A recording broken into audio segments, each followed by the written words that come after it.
Bien-aimé, chaque homme sur terre devient derrière une parole. Amen. Si tu vois quelqu'un qui est devenu quelque chose, c'est parce qu'il a reçu une parole. Amen. Abraham, je te bénirai, la parole est sortie. Amen. Je te rendrai grand, tu seras une source de bénédiction. Toute personne est faite de la parole. Amen. Jean chapitre 1, verset 1, au commencement était la parole. Si Dieu veut commencer quelque chose avec toi, il doit te dire une parole dans ta vie. Amen. Quand tu vois quelqu'un qui reçoit une parole, ne le sous-estime pas, parce que son futur est plus dangereusement glorieux que son présent. Amen. Ne méprise pas un homme qui a une parole sur sa vie. Amen. Quelqu'un dit amen. Le début de ton décollage en Christ, ça commence par une parole. Amen. Chaque fois que la parole quitte de l'autel de Dieu, de la parole de Dieu, de la Bible de toi, la seule chose que Dieu te demande de faire, c'est de croire. Quand il dit c'est une prophétie dont le temps est fixé, si elle t'a attends là, elle marche vers son thème. Si elle t'a dit attends là, quand elle s'accomplira, s'accomplira. Beaucoup de personnes viennent à l'église, mais ne savent pas que chaque fois qu'ils sont à l'église assis, Dieu est en train de métamorphoser les destinées. Il y a deux types de chrétiens. Le premier type de chrétien, c'est ce que j'appelle les chrétiens Doliprane. Quelqu'un dit amen.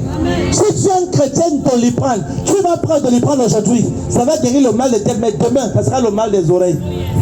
Tu auras le mal de cœur, le mal de dos. Pourquoi? Parce que le Doliprane qui a tactique au tac l'a guéri maintenant là. Ça a seulement calmé un mal, mais ça n'a pas guéri le mal en totalité. Beaucoup de chrétiens viennent à l'église et du tic au tac, ils veulent dire le mariage.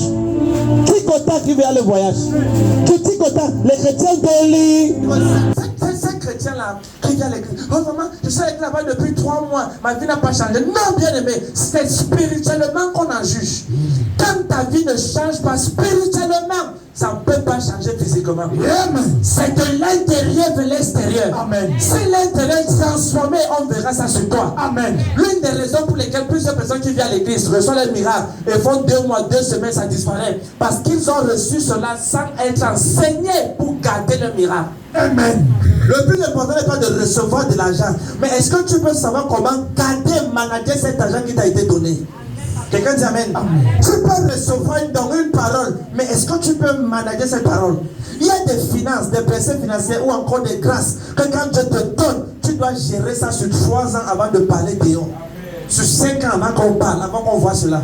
Mais beaucoup de chrétiens, quand ils viennent aujourd'hui, demain la vie change. Mais en Jésus là, c'est pas possible. Les gens de personnes là veulent le mariage spontané, miracle spontané, conception spontanée, tout spontané. C'est pour ça qu'ils disent, oh vraiment, je vais quitter l'église parce qu'il n'y a pas Dieu là-bas. Frère, si les autres témoignent tous les dimanches comme on voit ici, amen, et tu ne témoignes pas encore, Dieu te fait comprendre que tu dois juste patienter. Amen. Il est en train de te préparer pour ton miracle. Tiens ton voisin, tu dois juste patienter. Ne sois pas un chrétien de l'hybride.